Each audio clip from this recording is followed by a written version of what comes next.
5 நிமிஷத்தில் உருளைக்கிழங்கு வறுவல் ரொம்ப சிம்பிளாக எப்படி அதுமாரி டேஸ்ட்டும் சூப்பராக எப்படி பண்ணலாம் அப்படிங்கிறத பார்க்க போகிறோம். உருளைக்கிழங்கை தோலை சீவிட்டு இந்தமாரி ஸ்லைஸாக அரிஞ்சு தண்ணியில் நம்ம போட்டுக்கலாம்.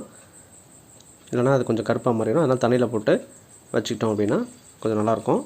இப்போ ஒரு பாத்திரத்தை அடுப்பில் வச்சுட்டு அதில் ஒரு 1.5 டேபிள் ஸ்பூன் அளவுக்கு ஆயில், அதில் பெருஞ்சீரகம், எண்ணெய் வந்து கடலெண்ணெய் இல்லாட்டி நல்லெண்ணெய் இந்தமாரி யூஸ் பண்ணிக்கலாம், நல்லாயிருக்கும். பெருஞ்சீரகம் லைட்டாக புரியும் போது நம்ம கட் பண்ணி வச்சுருக்கிற அந்த ஸ்லைஸாக இருக்கிற உருளைக்கிழங்கை நம்ம போட்டுக்கலாம். இது தண்ணியில் போட்டுருக்கிறதுனால எண்ணெயில் டைரெக்டாக போடும்போது வெடிக்கிறதுக்கு, அதாவது தெறிக்கிறதுக்கு, அந்த எண்ணெய் வந்து மூஞ்சில் தெறிக்கும். அதனால் கொஞ்சம் கேர்ஃபுல்லாக போடுங்க. இப்போ எல்லாத்தையும் அதில் நம்ம எடுத்து போட்டு இதில் ஒரு கொத்து கருவேப்பிலையை பிச்சு போட்டுக்கலாம்.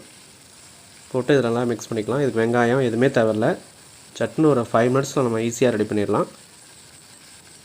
இந்த ஆயிலில் போட்டு ஒரு நிமிஷம் அளவுக்கு நல்லா கிண்டி விடுங்க.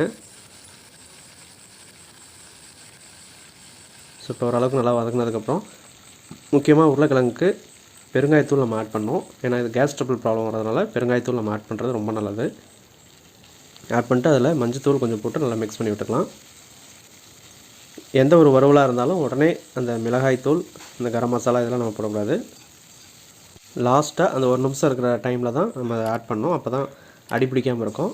ஸோ அதுக்கு முன்னாடி மஞ்சள் தூள், உப்பு இதெல்லாம் போட்டு நல்லா மிக்ஸ் பண்ணிக்கலாம். பெருங்காயத்தூள் இதெல்லாம் ஆட் பண்ணிக்கலாம். இப்படி நம்ம மிக்ஸ் பண்ணி விடாமல் ஒரு 2 நிமிஷம் இந்தமாரி மிக்ஸ் பண்ணி விட்டிங்கன்னா ஒரு 30%லேருந்து 40% வெந்துடும். மூடி வச்சுட்டு ஒரு 2 நிமிஷம் நல்லா குக் பண்ணோம் அப்படின்னா ஈஸியாக நல்லா வெந்துடும். நான்ஸ்டிக்கு இந்தமாரி இரும்பு கடாயை அடுப்பில் வச்சுட்டு நீங்கள் பண்ணிங்க அப்படின்னா அடியெலாம் பிடிக்காது.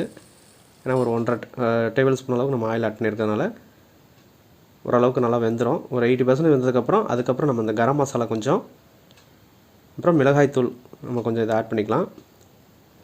கரம் மசாலா இல்லை அப்படின்னா வெறும் மிளகாய்த்தூள் மட்டும் ஆட் பண்ணால் கூட போதும். அதோட மிளகுத்தூள் கொஞ்சம் ஆட் பண்ணிக்கலாம். நான் வந்து கரம் மசாலா ஒரு 1/2 டீஸ்பூனு, 1 டீஸ்பூன் அளவுக்கு நம்ம வீட்டில் யூஸ் பண்ணுற மிளகாய்த்தூள் நம்ம ஆட் பண்ணியிருக்கோம். ஆட் பண்ணிட்டு நல்லா மிக்ஸ் பண்ணி விட்டுடலாம். இது வெந்துருச்சா இல்லையான்னு செக் பண்ணுறதுக்கு நீங்கள் எடுத்து கூட இப்படியே உடச்சி பார்த்தீங்கன்னா உங்களுக்கு தெரியும். இப்போ பாருங்கள், இந்தமாரி இப்படி ஃபோல்டு பண்ணி பார்த்தீங்க அப்படின்னா வெந்திருக்கா இல்லையா அப்படின்னு நம்ம ஈஸியாக கண்டுபிடிச்சிடலாம். இல்லாட்டி ஒன்று எடுத்து அப்படியே வாயில் போட்டு டேஸ்ட் பண்ணி பார்த்தீங்கன்னா உங்களுக்கு ஈஸியாக தெரிஞ்சிடும்.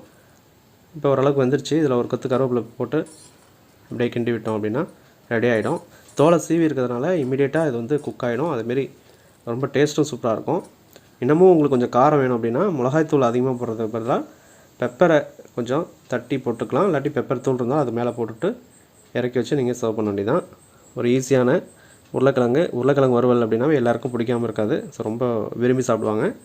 சைடிஷாக நம்ம எல்லா சாதத்துக்கும் இதை வச்சு சாப்பிட்லாம். ஸோ இது கண்டிப்பாக ட்ரை பண்ணி பாருங்கள். இந்த வீடியோ உங்களுக்கு பிடிச்சுன்னா ஒரு லைக் கொடுங்க. நம்ம சேனலை சப்ஸ்கிரைப் பண்ணணும்னா சப்ஸ்கிரைப் பண்ணி பக்கத்தில் இருக்க பெல் பட்டனை கிளிக் பண்ணிட்டீங்கன்னா நம்ம போடக்கூடிய அடுத்தடுத்த ரெசிபீஸ் உங்களுக்கு இமீடியட்டாக நோட்டிஃபை ஆகும். நீங்கள் கிளிக் பண்ணி பார்த்துக்கலாம்.